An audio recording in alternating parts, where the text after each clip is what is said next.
let's move first to invite Hakim to speak now. Hakim Dario Moi. Dr. Hakim is chairman of the Equatoria People's Alliance. Thank you.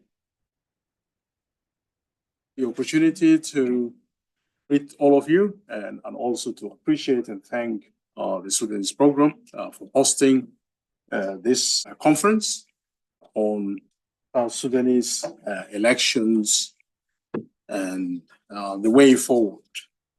There was another conference which was held here on potentially a model of how we can exit the failed state. And so I'm not going to talk a lot about that, but what I just wanted to do is to underscore the driving the way forward. Say that to date, a decade of forging a failed state in South Sudan at the crossroads. This is really a message which I wanted to evoke to just basically communicate the fact that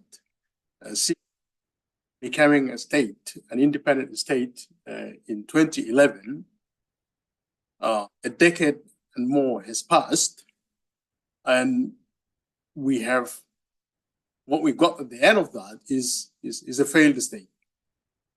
And my take on this idea of a failed state is that one which doesn't have functional institutions, that doesn't have functional organs, that this state does not actually fulfill the needs and aspirations of the people who live there. That the state does not have a government which is constituted by way of consent, and a government that is obligated to the expectations of the people. Takes us back to, own experience today, that we lived in a state of nature. Before the coming of a construct of the state, we lived in the state of nature. And in this state of nature, there's no agreement about what constitutes the common good. The state of nature, we are all interested in preservation of our existence. We're driven by needs, but there is no overarching framework that would arbitrate the rights and the justice. In the state of nature, we are all to ourselves. For example, if you take South Sudan, there's no overarching authority that would want to preserve the common good for all the people of South Sudan. And so what has happened is that throughout history, we came to live in the modern state, a civil state.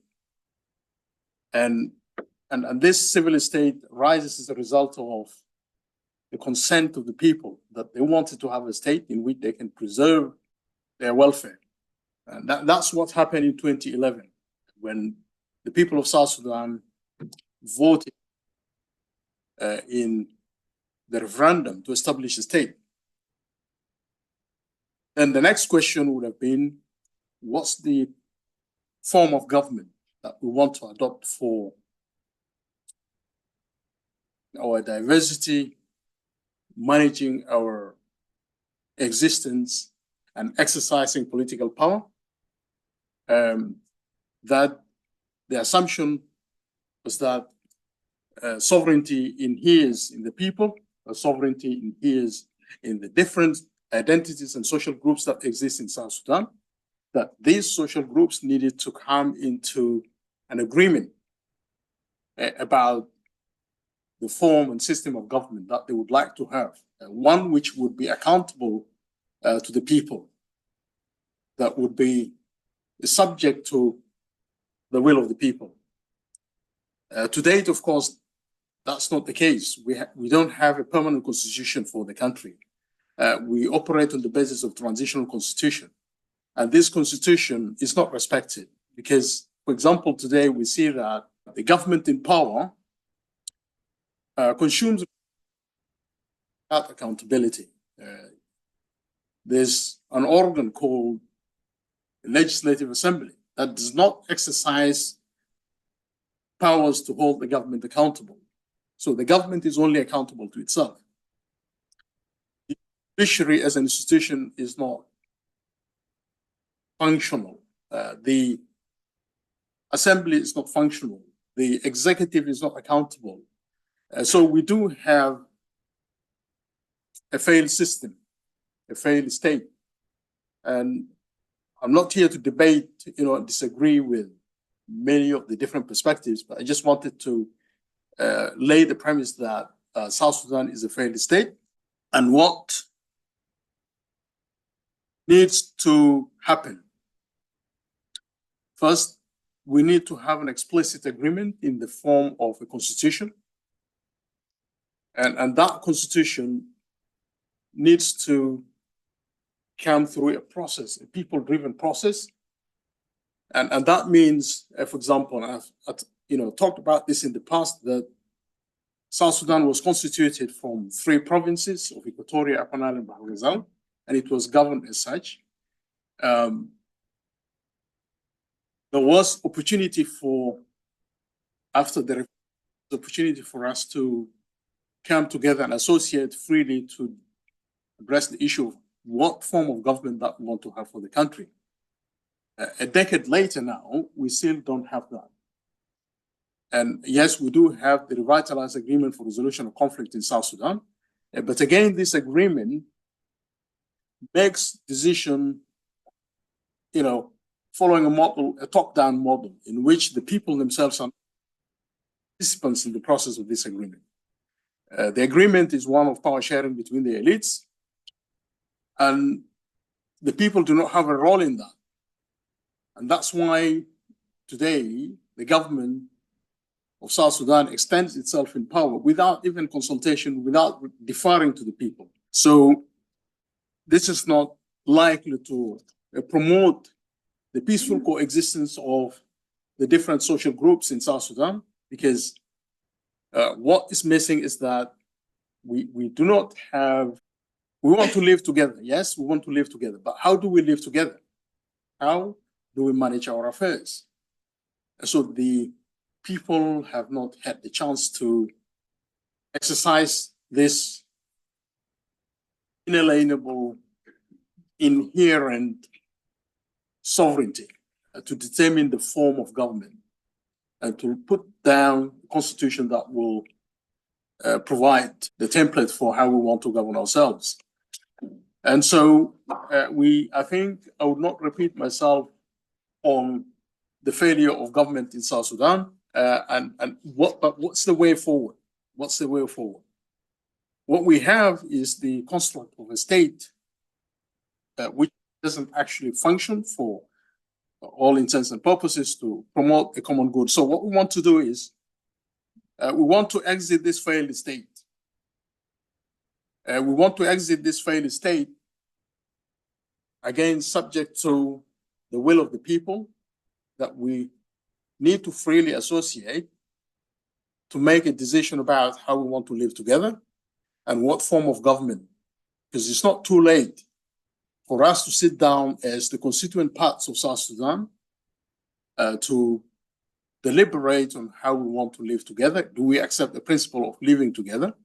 And then what form of government do we want to have to manage our diversity and so on. So what I've put together here is a model of that. If you look at this, you see this map basically tries to, make a reference to the different social groups that exist in South Sudan.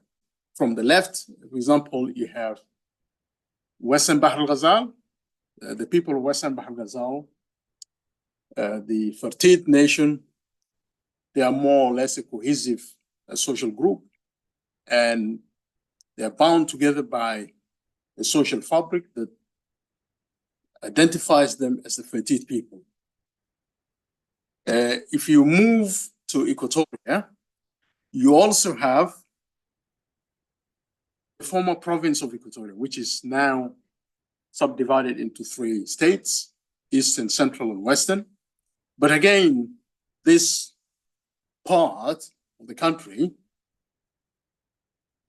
has its own history, has gone through a process of integration over many generations to kind of develop a social fabric that binds the people together, of Equatoria together, to view themselves as Equatorians.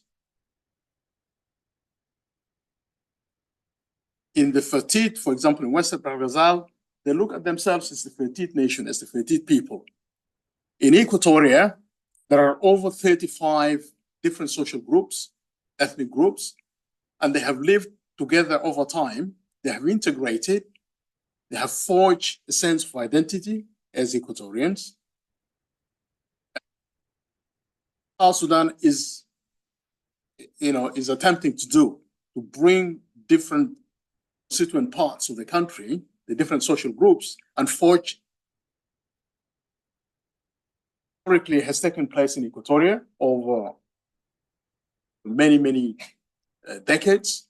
And so if you go to Equatoria, people identify themselves more as Equatorians, which is an example of a nation. In fact, it's the only example of a nation in South Sudan, which is composed of the different ethnic groups that have lived together, integrated, and it started to have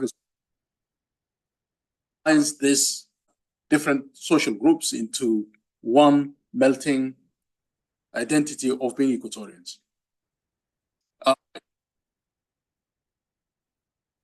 Upper Nile, you have the constituent communities. I think they're less than those that are in Equatoria. There are about, I think, 5 to 6 different communities in Upper Nile as a whole. You have the Shuluk, you have the Nuer, you have the Aban, you have the Anyuak, and also you have the Murle, and you have the Dinka. So 5 to 6, different social groups. But, maybe I would be biased, but other independent researchers would probably be able to make a statement about whether there is a common sense of identity in Upper Nile. Because what we have seen is a conflict between the Shuluk and the Nuer, the Dinka, and the other communities, the Murle, for example. So there's no equivalent of a social fabric that binds all of these different communities together, like to be able to form a government, to manage their affairs. Likewise, in Bahr Ghazal, you have a similar situation. Now, the result of this is that there's a culture of hegemony, the culture, authoritarian culture that has imposed itself. Social groups have found it very difficult to live peacefully with each other. And there are many examples. In 2020, there were attacks on the Greater Pibor, the people of Greater Pibor, for example. There were combined armies that were mobilized from the Dinka and the Nuer to fight the movement. And almost, intervention of the government. Greater Pibor was declared as a no-fly zone by militia groups. And these same militia groups find themselves, moving into Equatoria and causing atrocities. There were a number of massacres that were committed, which violated the rights of the people of Equatoria. For example, there was a massacre of Equatorians in Ngangala. There was a massacre of Equatorians in Lokiliri. There was a massacre of Equatorians in Kajukeji on the eve of the visit of the Pope, and so on. And the government is not bothered. The government did not bother to hold the perpetrators of these crimes, to hold them accountable. So which means that the government does not actually exist. It only exists on paper to loot resources, to fire ministers, bring in ministers, from one specific state that really caters for the public good, for the good of everyone, does not exist.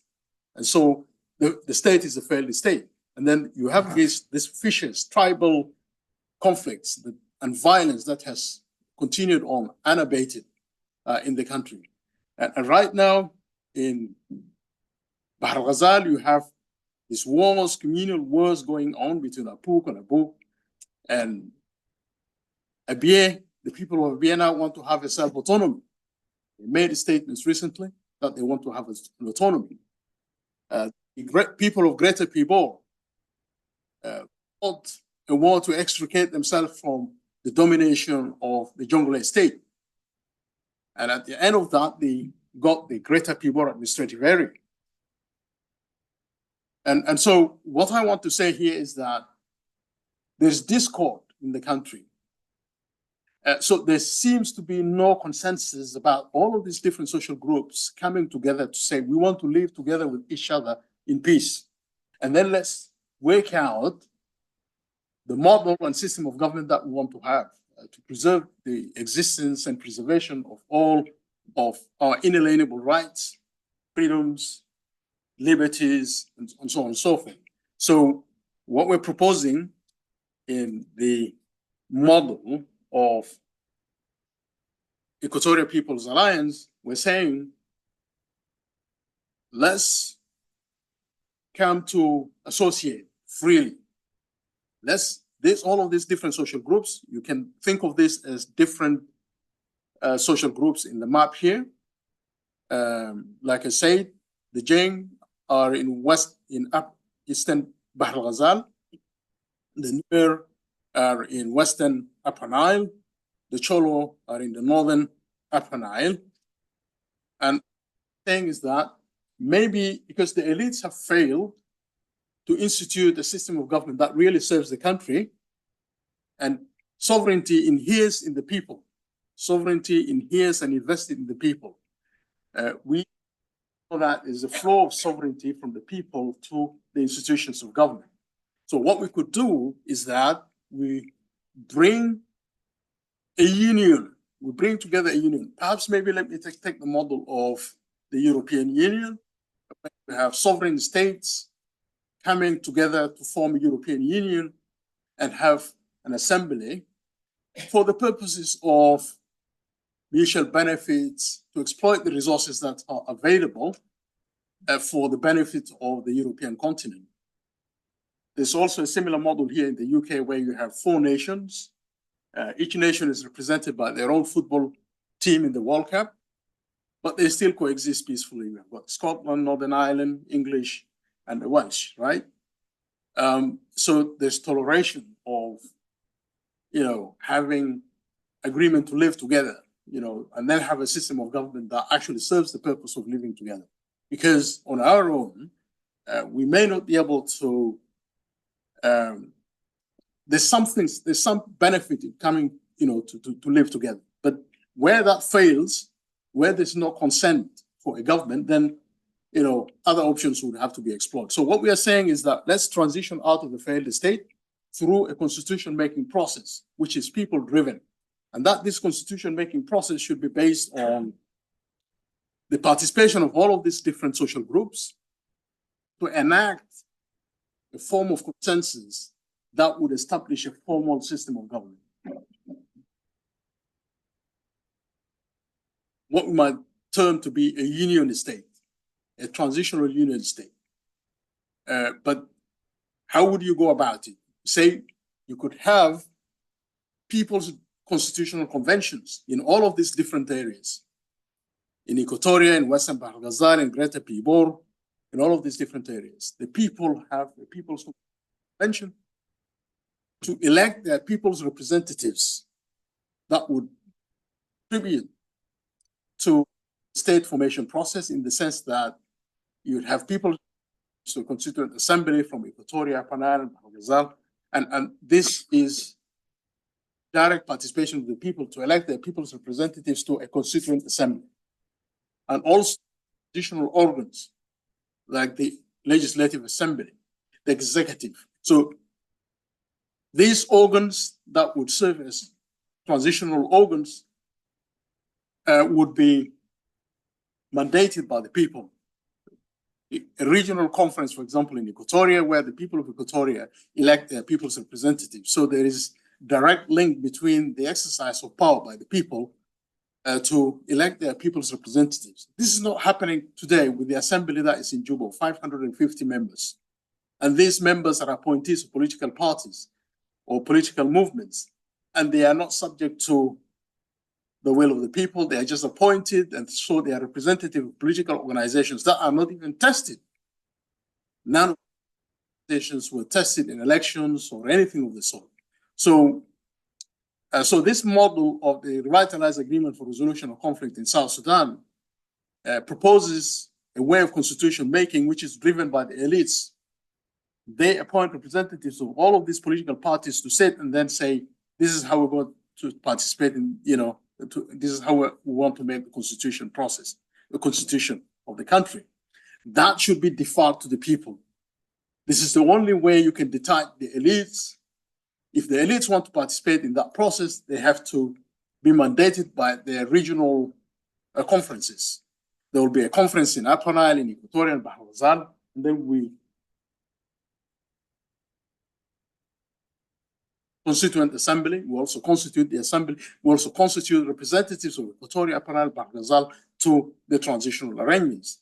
And this transitional government, some people have talked about the technocratic government. The technocratic government on its own would not really be agreeable, because again, these are elites who are operating from good faith. There should be no idea of good faith. It has to come from the people. These political institutions or elites can be made subject to these people's constitutional conventions. These people constitutional conventions will nominate and mandate these people to exercise political power during the transitional period, rather than relying on the elites, relying on a top-down model, which basically says, we know what's best for the country, and the people do not have a chance to participate in this. We can shorten this cycle of making the constitution and so on. That is not what would result in peace, because we want to enact this agreement among ourselves that we want to live together. But in order for us to do that, we have to go to People's Constitutional Convention, come with a position, declarations, and then representatives of the people to participate in the constitution making process.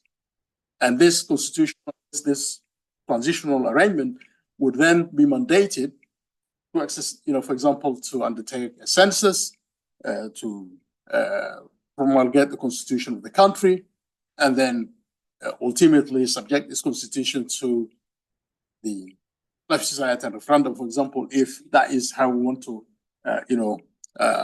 conclude formation of a constitution, constituting the country, and then the government that would come as a result of elections. That way would have ensured participation of all of these different social groups.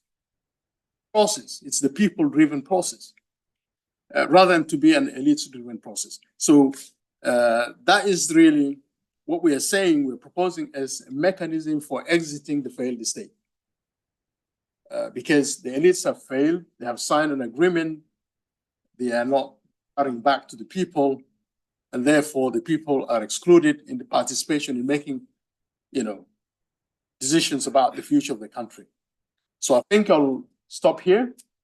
Thank you very much for the opportunity. Thank you very much, Hakim. We don't have an hour, but we've got time for questions and answers. So, Hakim, if you'd like to take a seat here at the table, and Federico, if you'd like to come back up, then we can have 20 or 30 minutes discussion before breaking for tea. And to kick off the discussion, I'll just put two questions, one to each of you.